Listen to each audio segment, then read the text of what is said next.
Buying a home is more than just a transaction. It's a journey. And for many, it can feel overwhelming, confusing, and even a little scary. But hey, you're not alone. Welcome to From Rents to Roots, Home Ownership with Work Hard Mortgage, where we share real stories from real people who have navigated the home buying process. In each episode, we sit down with first-time homebuyers, industry experts, and real estate professionals to talk about the challenges, surprises, and lessons they've learned along the way. If you're dreaming of owning a home but don't know where to start, you're in the right place.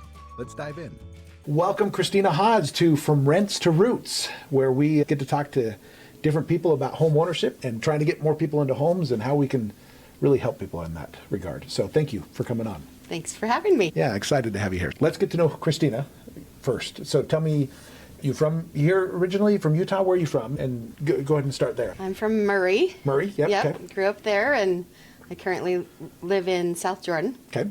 So have lived in Utah for most of my life and love it. Love it. Yeah, it's a good place to live, right? Yeah, it is. And so tell me about the real estate. What made you go into real estate? Is that something you always wanted to do? Give me a little background there. I had no idea I wanted to do it when I was younger and Sure. even as a young mom.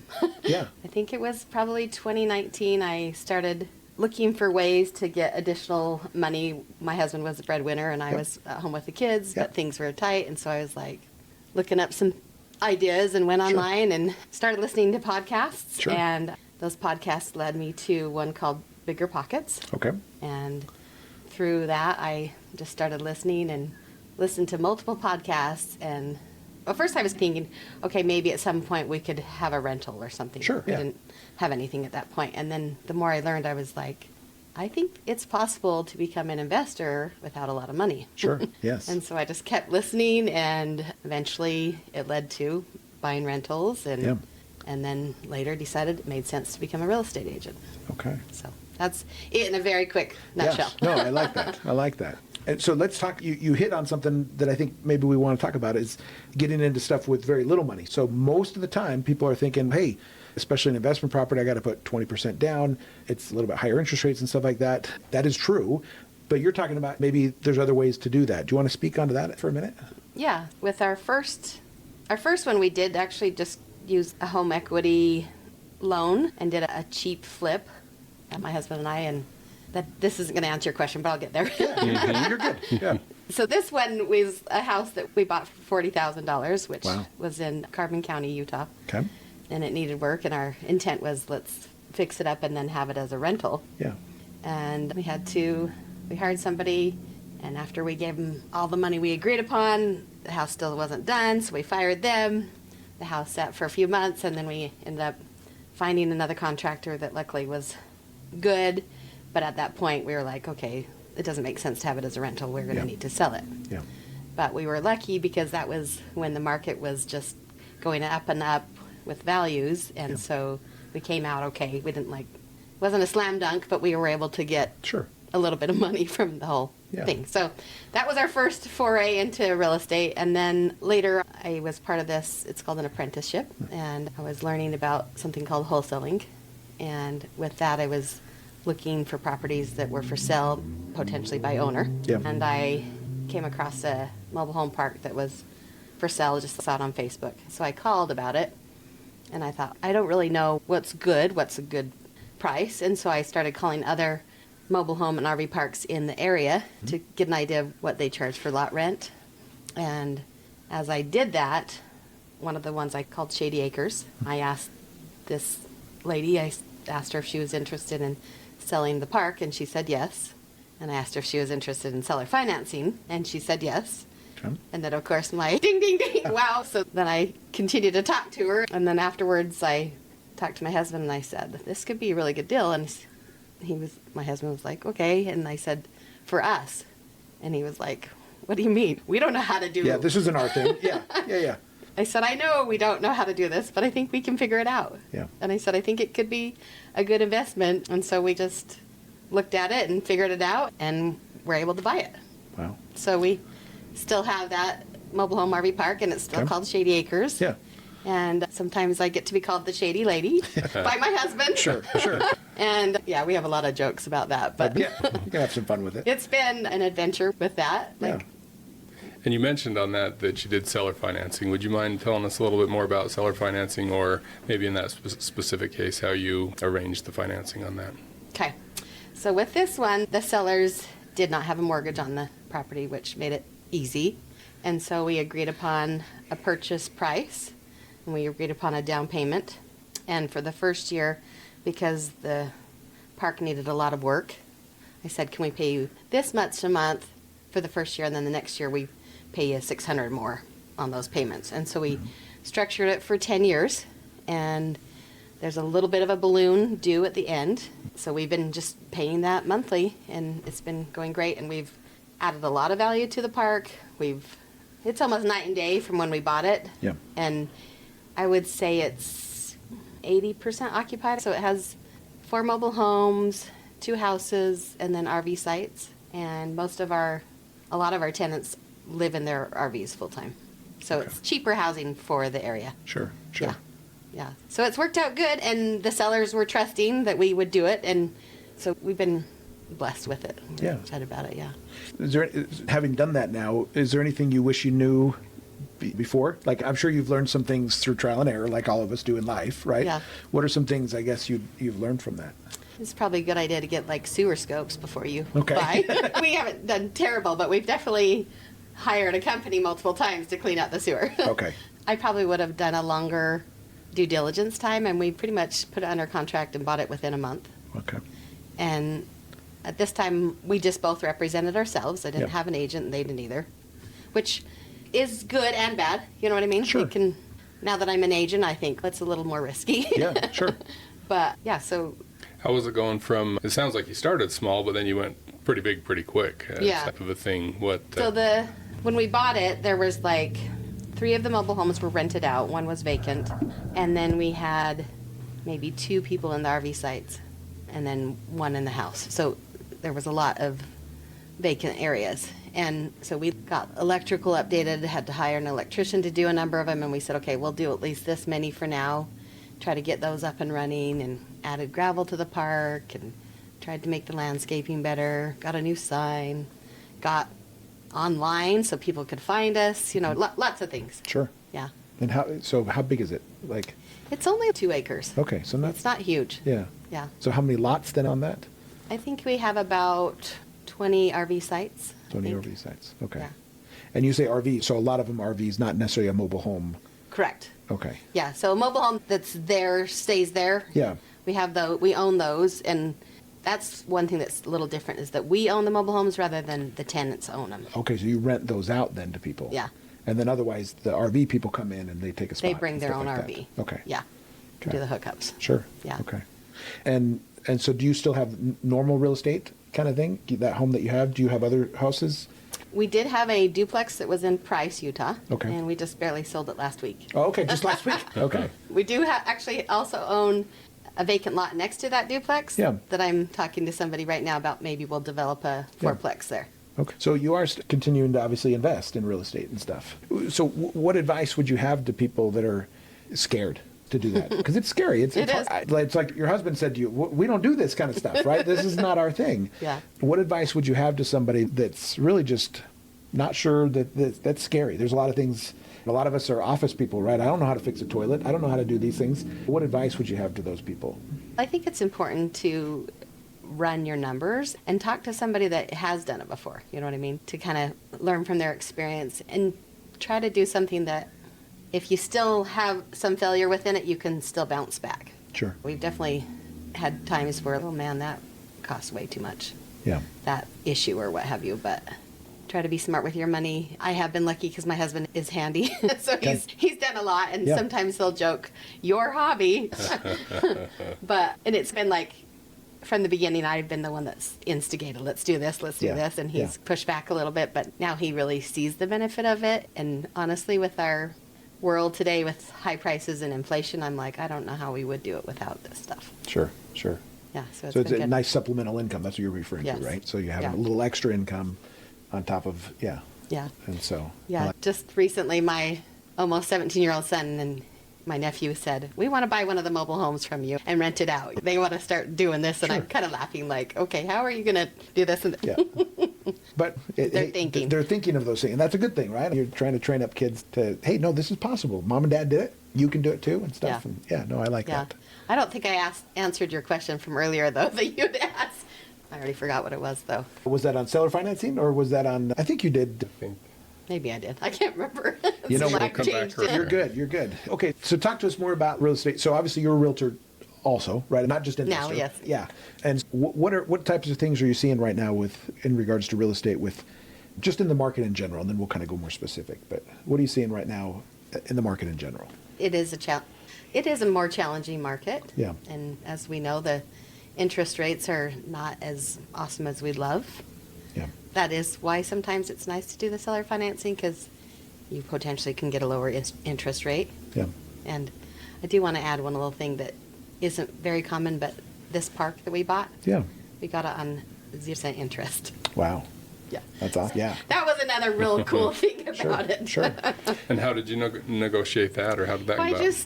I don't know that I was really trying. I wasn't trying to be sneaky. I think it was just like, if we give you this payment each month, does that work? And they were okay with it. So another benefit for the sellers is they're postponing their capital gains taxes Yeah. by not having that lump sum at the beginning. So I think it works good for them too. And were they just wanting to get out of it then? Yeah, just At the- older and yeah. ready to have less things to have to. Manage and stuff. Yeah. Sure. Yeah. Okay. Okay. What part of your investment career did you decide you wanted to also be involved in the real estate as an agent? I think it was in 2023 I started wondering if I should do it. And it came about because a friend and I had done a flip together, and it wasn't very profitable. And I was like, the agent's getting more money than we are. Sure. So then I was like, maybe I should become an agent. And at that time I was thinking, I'll keep doing these flips and I'll be the agent so I can get both, Yeah. commission and then that. But then once I became an agent, I was like, you know what, maybe I won't do so many flips and I'll focus more on this. And Yeah. with becoming an agent, I've been trying to help investors find their own flips, or just not necessarily, it can be like a house hack, which you guys probably know what that means, but if our audience doesn't know, Yeah, tell us it what means house- like you buy a house that you can rent other portions of the house to someone else, and that will help with your mortgage payment. And so I've been helping first-time home buyers that are interested in doing the house hacking, and potentially after that, then a few years later, they'll buy another property and move into that. So just continue so they can have rentals and what have you. Yeah. Yeah. That's good. I like that. Again, just another way to get people into homes, right? You know, Yeah. And to build their real estate empire, per se, if they right. Yeah. What are you seeing? Do you work a lot with buyers right now? It's been more listings that I've had, but Okay. I do definitely work with buyers too. Okay. So let's start there, and then we'll go to the listings part then. But as far as buyers go, what advice do you have for buyers, and what kind of challenges are you seeing that they have, and how you guys are able to overcome those? Currently, the buyers I'm working with right now, we're under contract to buy a house that's older, and so there's a lot of issues that they're dealing with, electrical, some issues with the sewer, the roof. So Yeah. right now, those are our big challenges, and Sure. we're trying to negotiate, hopefully, a reduced purchase price on that. With buyers that are like the flipper buyers, it's been harder just because we feel like we need more of a spread for the investor to buy it and fix it up and sell it. Yeah. And a lot of those are really tight margins, so that's Yeah. definitely a challenge. Yeah. Yeah. Is it still possible to flip homes right now, you think? That's where the competition is here in Okay. Utah. Okay. It's not COVID time where we have multiple offers on these nice turnkey houses. Yeah. But we have them on the flip houses. Okay. And if something looks like a good price where you could make a profit, then you're getting multiple offers. Okay. And so that's become a challenge too, because then if I'm representing a client that wants to get it for a decent deal, others will outbid it, and then it's like, it doesn't make sense for us anymore. Sure. So that is a challenge. Which makes sense. Yeah. Again, what about then for listings? What are you seeing? It seems like we're getting more listings than we used to. It seems like, I say used to in the last little bit, right? There's more houses on the market right now. Is that actually true? Is that just my perception? And answer that first. I don't know if I know for sure what it is, but it's also summertime. Sure. So I think that helps. Yes. And I think a lot of people are like, we've been waiting.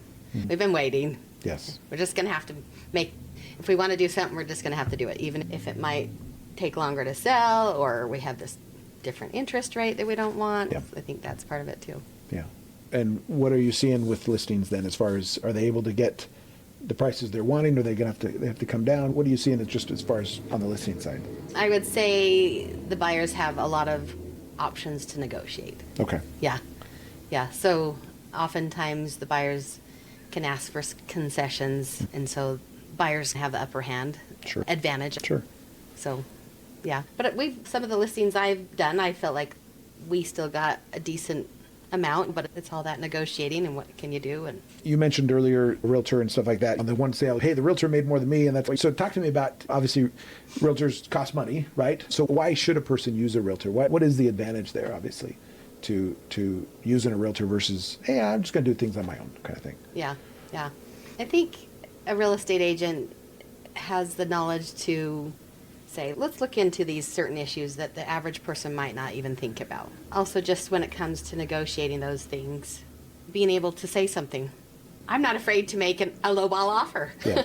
And so other agents are like, oh, no, I'm not doing that. Yeah. Well, obviously, I feel out the situation. If it's a super luxury house that's beautiful, probably wouldn't be saying, let's do a lowball offer. Sure. But a lot of the houses that I'm representing people on, there might be a nice part to the house, but then another area that really needs work. You Sure. know? So then when it's stuff like that, then I'm open to lower offers. Sure. Yeah. But yeah, I think there's just a lot of things that now that I've been an agent, I was like, oh, I had no idea. Yeah. I had no idea that how valuable an agent is. Yeah. Do you want to speak to that some more, as far as any horror stories that maybe you've had, and maybe not horror stories, but people in your office or different things like that where, man, an agent really helped here, or things like that? I guess those kind of extreme examples, which I know it's not every transaction you're going to have something horribly go wrong, but I don't know. Do you want to speak to some of those? So like Matthew actually helped me with this transaction. I had some buyers that they wanted to do FHA, and with that there's some restrictions on what things have to look like with the house. Sure. And so this client of mine was a first-time home buyer, but they wanted to be able to purchase lower because housing is expensive. Yeah. And they were thinking, let's live in and flip it as we live there, but maybe be there for a few years. And so some of those things that we had to do to get it to pass for FHA, my husband and I went out there and helped him do the work. Sure, okay. That's not typical, I don't think, for an No. agent to do that. No, definitely not. And luckily my husband knew how to do some things that obviously I didn't know how to do, but Sure. so we helped him to get that up to the standard for FHA and get it through. Yeah. And it was a challenge one. Indeed. For multiple reasons, Sure. not just that. Sure. But yeah. So you talked about your husband as your partner there and stuff like that. So talk to me about, obviously, partnerships. So you got title people, inspector, obviously lending. How important is a team, and why is a team important? There's so many times that people will be like, I don't know an inspector, or I don't know an electrician, all those things. There's so many things that people need. And so Yeah. it is good to have those resources and people you can call on, and also just sometimes bounce ideas off, even if you're not going to use them. Sure. And talk to me then specifically about a lending partner. Why is it important to have a good lending partner? So you can ask lots of questions, even if they're not going to use you. But yeah, just there's been multiple times I'll just text Matthew and say, okay, what about this situation? What can we do, and what have you? So it's been great. Yeah. Good. Yeah. Yep. I know, obviously, relationships matter, right? And so I've seen where sometimes people come with a lender or something like that, and there's no relationship with the agent, and so that lender, if they mess up the deal or if something goes wrong, they don't worry about it. Whereas, obviously, when you have a connected relationship there, it's, hey, no, I want to make sure I do a good job for Christina because she sends me a good amount of business, so I don't want it to go elsewhere. I want her to be happy, right? Yeah. And so I think buyers maybe miss out on that, where, okay, you realize, obviously, in a perfect world, everybody just does a good job, right? But the reality is that relationship matters a lot more for that buyer than maybe they realize, because he's working harder, really, for No you. pun intended, working harder. Exactly. I like that. That's good. Perfect. But working harder for that relationship, right? Than maybe a loan officer that has no connection to the thing. Because again, there's no accountability then, I think. Whereas there's definitely accountability here, because if he messes up, Christina's going to be like, Matthew, you messed up. What's going on here? Yeah. Matthew has been awesome. The first time, he probably told you, I don't know, but first time I met him, he came into an open house that I was hosting, and it wasn't my listing, but I was helping do it, and he introduced himself, and then I think I was helping host another open house later, and I thought, see if he wants to come. And so he's come to a lot of my open houses, and this guy, he'll be like, what do you need me to do? Do you need me to sweep? Do you need me to do this? And he just jumps in there, and it's a breath of fresh air, because I'm like, he can tell that I'm like trying to hustle around and make sure everything's good, and I can't get that sign to stay in the ground and all these things. And so he's a value add guy. Good. Hey, good job, Matthew. Good job. Thank you. It's been very helpful. And many times I'm like, to say to my husband, I'm like, can you come? But it's usually he's got to be out of town or something. Yeah, he's got, So it's been very helpful. Again, and I guess that's what I would say. That's the benefit of having a good team with you, is because ultimately it does sometimes take a village to raise a child, but also to buy a house, right? Yeah, exactly. And so we need each other, and no one can really do it alone, because there's so many people, and ultimately we have a role with you, right? So if we mess up there, but hey, you recommended this guy, and so there's a little pressure to make sure that, okay, no. Yeah. I think that accountability is what I'd go back to. But anyhow, okay, good. So can I share something that's a little different topic? I would love it. Yeah, go ahead. So with your company name being Work Hard and your last name Hardy. Yeah. So with my husband and I, our LLC is Boss Haws Investments, and my last name is Haws. Yes. And those of you that are Dukes of Hazzard fans, it came off of that. Yeah. But also my husband jokes that I'm the boss and he's the Haws. I like it. That's one of the other benefits of buying real estate, is you get to come up with a cool LLC name, right? Throw it into that. Yeah, because a lot of people don't know that, hey, you want to put it into some kind of LLC, right? But no, I love that. That's awesome. So this has been great. I think we've covered a lot of different things and stuff like that. Is there anything else that we haven't covered that you'd like to cover?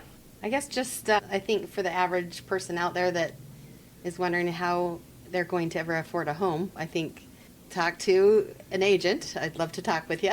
But there are ways to do it, and you often don't know. And also just talking with a loan officer to see what it might entail, or if you can qualify. Or I think initially, before I got into real estate, thought, okay, 20%, you have to have a 20% down payment.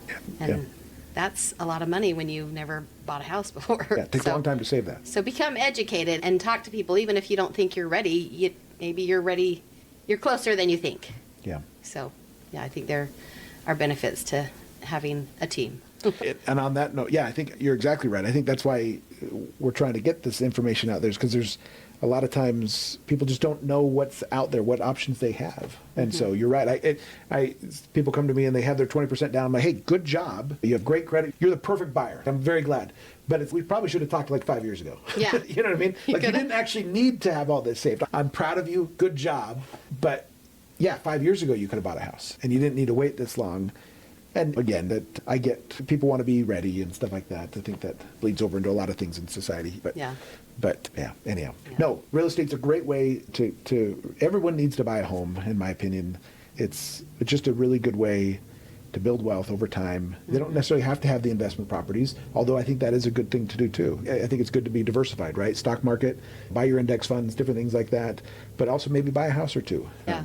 And to your point earlier, as far as the house hacking thing, where you buy that first home, you're putting very little down because you do owner occupied, and then instead of selling that home, keep it as a rental and go buy another one, right? Yeah. Because that first home is often very good as a investment, right? A townhome or condo or something like that. It's typically a smaller home, which makes better rentals from what I can see. But anyhow, definitely. Christina, thank you. Thank you. Thank you for coming on, and we'll have you on again sometime. So thank you. Thanks. Appreciate it. Thanks for tuning in to From Rents to Roots. I hope today's episode gave you insight, confidence, and maybe even a little inspiration on your homeownership journey. If you enjoyed this episode, make sure to subscribe, leave a review, and share it with someone who might find it helpful. And if you're ready to take the next step in buying a home, or just have questions, reach out to me or my team at Work Hard Mortgage. We'd love to help you on your path to homeownership. Until next time, keep working hard, keep building your future, and we'll see you soon.